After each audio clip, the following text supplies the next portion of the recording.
everyone. I hope you are well.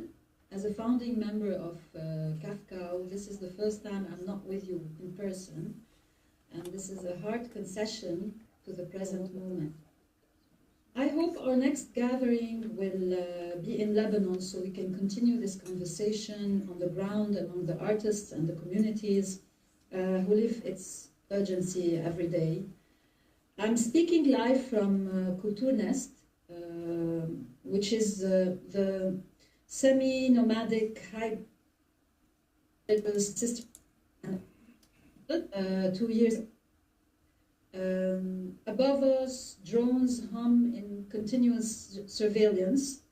To the south of Lebanon, bombardments persist daily despite the so-called ceasefire since last winter. The toll of dead and injured keeps rising. Whole villages have been erased, including my husband's village, Yarun, on the border. War, economic freefall, and mafia logic continue. So here, crises don't line up politely, they pile up. And yet, in this stubborn storm, two threads, among others, keep the social fabric from tearing.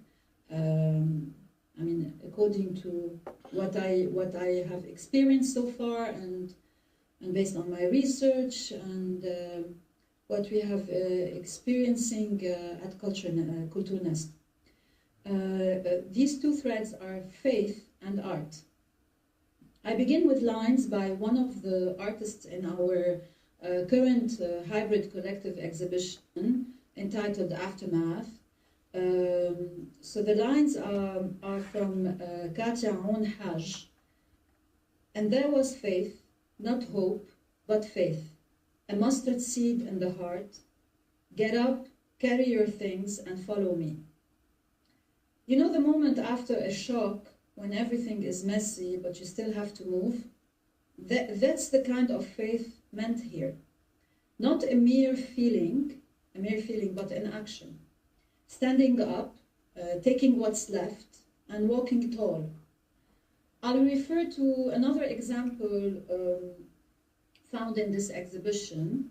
It's the song by Mundi Ruptor, a band co-founded by my friend and colleague, Dr. Frank Darwish, who's with you. The song is entitled The Boy with the Toffee Apples, and you can listen to it also by visiting our website, kulturnest.com. You will have automatically access to the online catalog of the exhibition. You can visit the virtual exhibition, and you can listen to this song per se.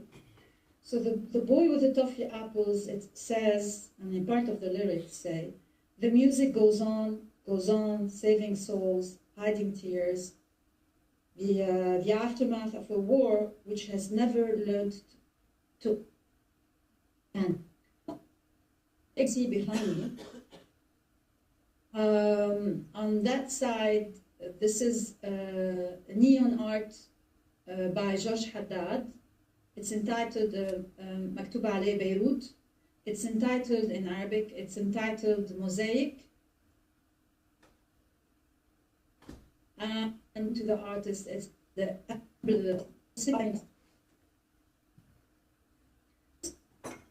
on the second, one of the photos of Najazar, the lights of and this is not a fabricated photo. She saw some rust on cracked wood in the form of a cross, and the way she describes it is kept on coming back and coming back until the light was there. So this faith we're talking about, and many of the artists, of this 27 artists exhibiting, is a religious faith for some, but also non-religious or humanistic for others. And basically this faith is about an ethic of steadfastness, hospitality, care, solidarity, compassion, patience, courage, humility, generosity, justice, and responsibility.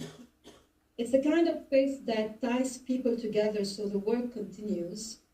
A neighbor or stranger is welcomed, and an art piece is completed. It gives back agency. So there's still something I can do today. And when we keep doing, we often give hope back to others. If hope is the horizon, faith is the muscle that gets us there. At Kulturnest, the muscle sacrifices art. Art not as luxury, but oxygen. Art slows the breath, gives the hands a task, and gives the mind a shape it can hold. A canvas, a woven piece, a photograph, a short film, a poem, a song, etc. It brings people into civic spaces, whether physical or virtual, where grief is somehow seen and courage can spread.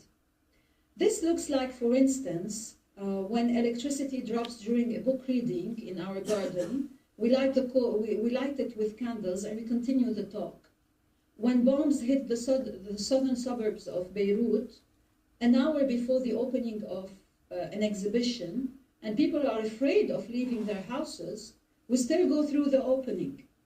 When emerging artists need support, we step in, although our budget is very limited. When wallets are practically dry, we put out affordable, unique, and limited edition artworks in collaboration with local artists so people can still appreciate and take art home. When it's art, and it's hitting hard every day, our garden becomes a convivial space for creatives and art enthusiasts, or for the youth of the neighborhood and the nearby university students.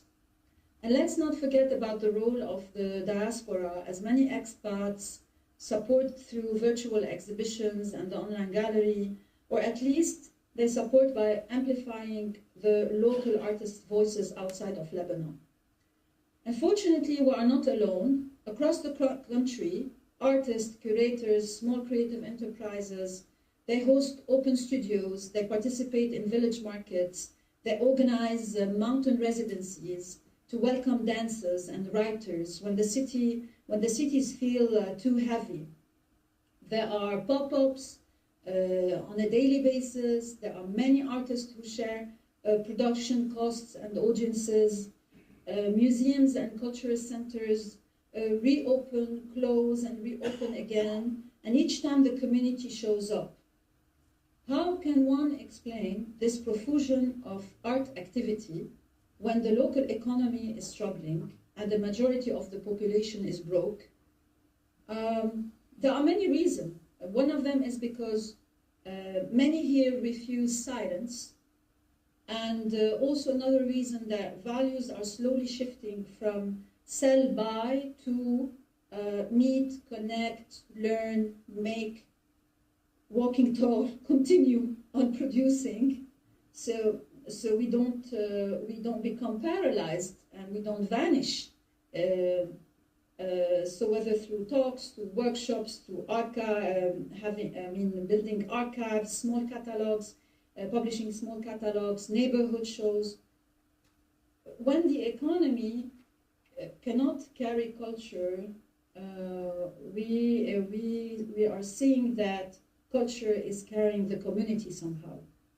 This is, for me, resilience. It's not denial, it's not becoming hard, it's not forgetting about the past, it's staying human under pressure. It's making meaning when it breaks. It's repairing ties when they are loosened. It's beginning again when the endings pile up. Resilience is not a slogan, at least for myself and the artists with us. It has become a norm somehow, to open the door, to keep the hours, to do the work, to welcome visitors, to create, to carry memory without turning it to stone, to dialogue.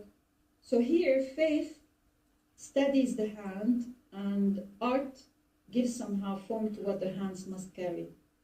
At Kulturnest in 2 years, over 230 artists have shown, taught, or collaborated with us and with one another, locals, expats, and even some international friends.